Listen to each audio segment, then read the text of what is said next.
Bonjour chers auditeurs, bienvenue à l'émission ASOC Action. C'est une émission qui a lieu les 2e et 4e jeudis du mois de 13h à 14h. Je vais à la découverte d'une ASBL ou d'une association locale et tout ce qu'elle a à proposer pour améliorer la vie citoyenne. Aujourd'hui, je reçois Madame Véronique qui va se présenter après le jingle. Bonjour à tous. Donc je m'appelle Véronique, je fais partie d'une superbe ASBL qui s'appelle Arts Angels ASBL et notre but est la réalisation d'un dernier souhait pour les personnes en soins palliatifs. Dites-moi, Madame Véronique, votre ASBL existe depuis quand? L'ASBL a été créée en 2015, mais elle a été mise en stand-by et elle a vraiment redémarré en 2017 en fait. Et dites-moi, pourquoi vous avez créé l'ASBL? L'ASBL a été créée par notre président qui s'appelle Ludovic Wenham, qui est infirmier en soins palliatifs et qui a malheureusement perdu sa compagne qui était malade.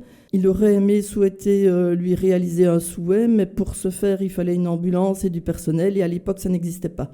Donc il s'est dit, je vais lancer l'histoire. Est-ce qu'on peut savoir ce que vous faites, vos activités au sein de l'ASBL? Donc moi, je suis responsable communication et je fais partie des administrateurs puisqu'il en faut. Nous sommes 7 maintenant. Et donc, moi, je m'occupe de la partie communication, d'essayer de trouver, comme ici, des interviews, des contacts presse, etc., pour qu'on puisse se faire connaître et réaliser plus de souhaits et obtenir plus de fonds, puisque nous sommes indépendants. Voilà, ce serait bien qu'on sache un peu la configuration de l'ASBL. Vous voulez savoir ce que nous faisons exactement? Voilà, et les personnes? Les personnes, voilà. Voilà, donc nous avons le président qui s'appelle Ludovic, qui est infirmier en soins palliatifs. Et puis nous avons Karine, qui est la vice-présidente, secrétaire également. On a mon compagnon Luc, qui est trésorier. Puis nous avons Serge, qui est administrateur soutien, donc il s'occupe de la logistique. Et nous avons maintenant deux jeunes jumelles qui sont Lisa et Anne. En fait, elle s'occupe du bénévolat aussi, des bénévoles, de la mise en route de l'organisation des événements. Et elles ont été particulièrement touchées puisque nous avons réalisé le vœu d'une tante à elle. Merci pour les éclaircissements. Chers auditeurs, on se reprend après une petite pause musicale. De retour sur la 93.6 FM, Madame Véronique, on va encore continuer à parler de votre ASBL, mais qui êtes-vous? Voilà. Donc en fait, nous sommes une équipe composée d'ambulanciers, d'infirmiers, kinés, psychologues.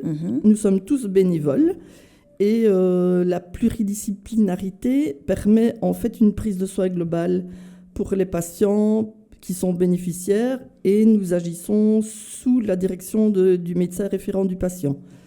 Donc le patient est accompagné par des bénévoles formés en soins palliatifs pour qu'il soit accompagné de façon médicalement et humainement parfaite et que ça permette donc le suivi des soins confort pendant la réalisation de son souhait.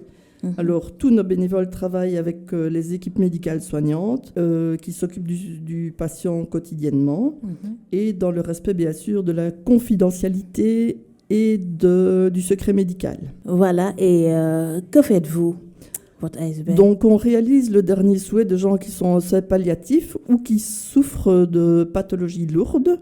On leur permet pour ce faire de réaliser, peu importe le souhait, il y a un peu de tout, mais on met à leur disposition gratuitement l'ambulance et le personnel médical, tout ça en région wallonne, germanophone et bruxelloise. Voilà, est-ce que je peux savoir vos liens avec la famille du patient? Comment est-ce que ça se passe? Moi, je suis bénévole lambda, donc il y a uniquement les bénévoles médicaux qui rencontrent la famille et le médecin et qui donc gèrent le côté médical. Okay. Donc le bénévole médical, il est ambulancier ou infirmier et il accompagne le patient dans la réalisation de son souhait.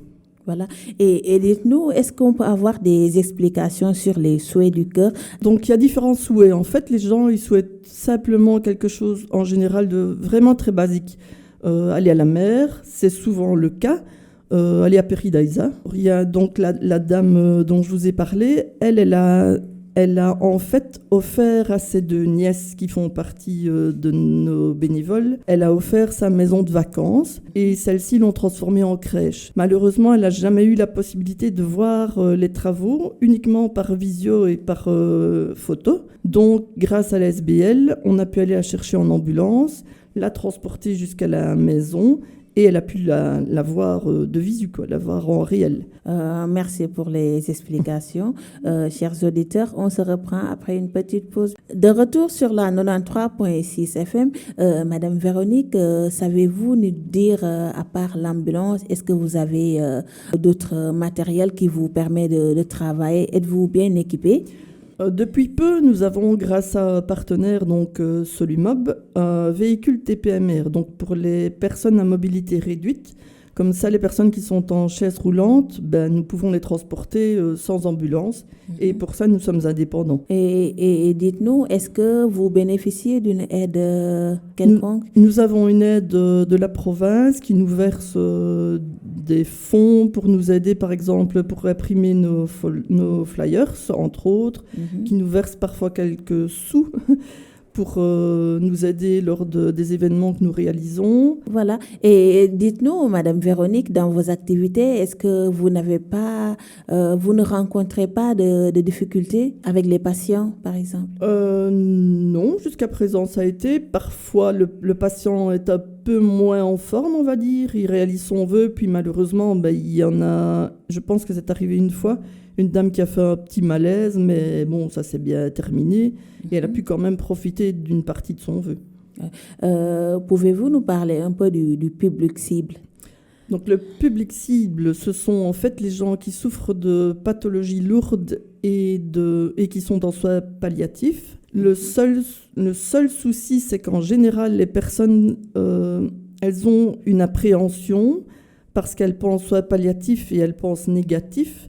Mais ce n'est pas du tout le cas puisque c'est plutôt du positif qu'on ramène à leur vie. Et il ne faut pas non plus que les personnes attendent trop longtemps parce qu'il faut quand même être en forme pour pouvoir réaliser le vœu et que tout se passe pour le mieux. Donc voilà. Et comment est-ce que ça se passe pour que le patient soit pris en charge par votre ASBL? Quelles sont les démarches? Donc en fait, le futur bénéficiaire prend contact avec nous par téléphone ou sur notre site internet, sur la page Facebook. Et notre secrétaire est à l'autre bout du fil et c'est avec elle qu'il commence à parler. Et puis, c'est notre président qui lui est infirmier en soins palliatifs qui se met en rapport avec eux et rencontre le patient et évidemment l'équipe soignante pour voir ce qu'il est possible de faire et comment faire pour que le patient soit confort. Est-ce qu'on peut parler un peu de la sélection des souhaits? La sélection des souhaits, le patient propose un souhait, il faut que ce soit réalisable, il ne faut pas que ce soit hors Belgique parce que ça, malheureusement, on ne sait pas le faire. Mais je vous dis, ce sont en général des souhaits tout simples. Ils ne veulent pas vraiment quelque chose de très, de hors norme. Je pense que ce qui compte pour eux, c'est surtout de se retrouver en famille. Et c'est ce qui est le plus important. Voilà. Merci. On se reprend après une petite... De retour sur la 93.6 FM. Madame Véronique, savez-vous nous dire actuellement quels sont les souhaits des patients qui sont en cours? Donc cette année, nous avons déjà réalisé nous avons 5 demandes en cours qui sont pour le moment mises en place. Donc nous avons 3 personnes qui souhaitent aller à Paradise, dont 2 patients de Verviers. Nous avons une personne que nous amènerons pour le train qui va vers Lourdes, le train des malades. Et nous avons une personne qui souhaite aller à la mer. Et une dernière personne, mais là, on est en attente de renseignements. Alors, on a aussi, malheureusement, 2 souhaits qui n'ont pu être réalisés parce que la personne est décédée et un souhait parce que pas adapté. Voilà. Et est-ce que vous avez un message à faire passer aux autorités, par exemple? Aux autorités, si je pouvais leur faire passer un message, je souhaiterais qu'ils nous aident financièrement, d'une façon, surtout financière, qu'on puisse avoir un soutien financier plus important puisque on est tous bénévoles. Donc, pour récolter des fonds, on organise différents événements et c'est grâce à ça et grâce aux dons que nous pouvons réaliser les souhaits. Et dites-moi, vous êtes où actuellement? Donc, le siège social, en fait, il est à Flémal, chez notre président. Mais nous n'avons pas encore de local. On est en cours, on va en avoir un grâce justement à notre partenaire Solumob et nous aurons un bureau dans leurs locaux à Flémal. Et comment faire pour vous contacter? Vous êtes sur Facebook ou bien? Pour nous contacter, on a une page Facebook, donc c'est Arts Angels ASBL, où vous tapez même les Anges du Cœur et vous arriverez sur notre page. Et alors, on a un numéro de téléphone. Donc, le numéro de téléphone où vous pouvez nous joindre, c'est le 0493 19 14 78. Donc, 0493 19 14 78. Et vous avez une adresse mail? Nous avons une adresse mail, oui. info@artsangels.be en un mot, Artsangels. Voilà, merci beaucoup pour les explications. Madame Véronique, je vais vous demander s'il y a d'autres critères qui peuvent intervenir comme l'entourage du bénéficiaire. Donc en fait, il faut que le souhait à réaliser vienne vraiment du bénéficiaire et pas de sa famille. Okay. Parce que c'est le bénéficiaire qui prime, donc il faut que ce soit vraiment ce que lui désire faire. Merci beaucoup, chers auditeurs. On se reprend après une petite pause. Chers auditeurs, de retour sur l'émission ASOC Action avec Madame Véronique. Savez-vous nous dire quels sont vos projets à venir? Donc nous avons le 26 juin l'organisation d'une balade moto qui démarrera du château d'Aigremont. Donc c'est sur Flémal. Donc c'est une balade de plus ou moins 120 km qui est encadrée par une équipe de motards. Et après la balade, nous avons donc sur place au château d'Aigremont, nous avons pas saucisses et un bar, petite restauration. Et donc nous accueillerons les motards qui ont en général un grand cœur et qui sont là pour toujours nous aider. Et les activités, c'est chaque année ou bien comment est-ce que ça se passe? Normalement, la balade moto, c'est chaque année. On a eu une marche à Deps le 17 avril.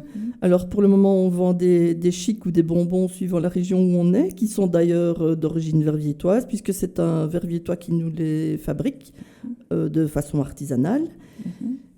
Et donc ça, c'est toute l'année qu'on les vend. Et nous les vendons en général dans des magasins, à l'entrée des magasins, au Carrefour, enfin dans plusieurs endroits. Et donc juste la balade moto au mois de juin. Et puis pour le moment, on n'a plus rien de prévu. Et dites-moi, Madame Véronique, durant les restrictions dues à la pandémie, comment est-ce que vous l'aviez vécu? Ça a été très difficile puisque comme toutes les associations, nous avons dû nous mettre entre parenthèses, donc plus de fonds qui rentraient, mais on a quand même réalisé différents vœux. On a d'ailleurs réalisé en 2020 5 souhaits sur 8 qui étaient demandés. Et puis on a dû vraiment se mettre en pause. En 2021, on en a fait 6 sur 8. Et donc voilà, on avait pu faire, je pense que l'année passée, on a quand même pu faire la balade moto et la marche à Deps. Mais on n'a même pas pu vendre de chic dans certains endroits, puisqu'on en vend aussi dans les hôpitaux. De retour sur la 93.6 FM, Madame Véronique, savez-vous nous dire, est-ce que vous avez un message à faire passer par rapport à votre ASBL? Oui, nous avons besoin de vous, en fait. Nous avons besoin de fonds, comme toutes les ASBL, et comme beaucoup, nous sommes surtout bénévoles. Donc, on a besoin de vous. Tous vos dons, peu importe le montant, même 5 €, peu importe. Mais on a vraiment besoin de soutien. Voilà. Madame Véronique, savez-vous nous dire quel est votre mot de la fin? Mon mot de la fin, en fait, moi, je suis dans la SBL depuis 2017. Et comme tous les bénévoles qui font partie du conseil d'administration en général, on a tous été touchés par la perte de quelqu'un. Et c'est pour ça que moi, je suis rentrée dans l'association. Je trouvais que c'était un beau but et que c'était vraiment une très belle association. Mais comme je vous dis, on n'est pas assez nombreux. Donc, si par hasard vous êtes bénévole et vous voulez vous joindre à nous, n'hésitez pas, faites-le. Vous téléphonez au numéro que j'ai donné tout à l'heure, il n'y a aucun souci. Et si vous pouvez nous aider financièrement, c'est encore mieux. Merci, Madame Véronique. Merci d'avoir répondu à mon invitation. Merci à vous surtout de m'avoir laissé m'exprimer pour cette association. De rien. Chers auditeurs, juste vous rappeler que Div Radio est une radio ouverte, un média de proximité, prête à accepter les différences et les contradictions, un lieu d'expérimentation, de communication sociale et d'éducation permanente où chacun et chacune est libre de s'exprimer dans le respect des uns et des autres. Elle est accessible à tous. Au revoir. Au revoir et merci. Merci.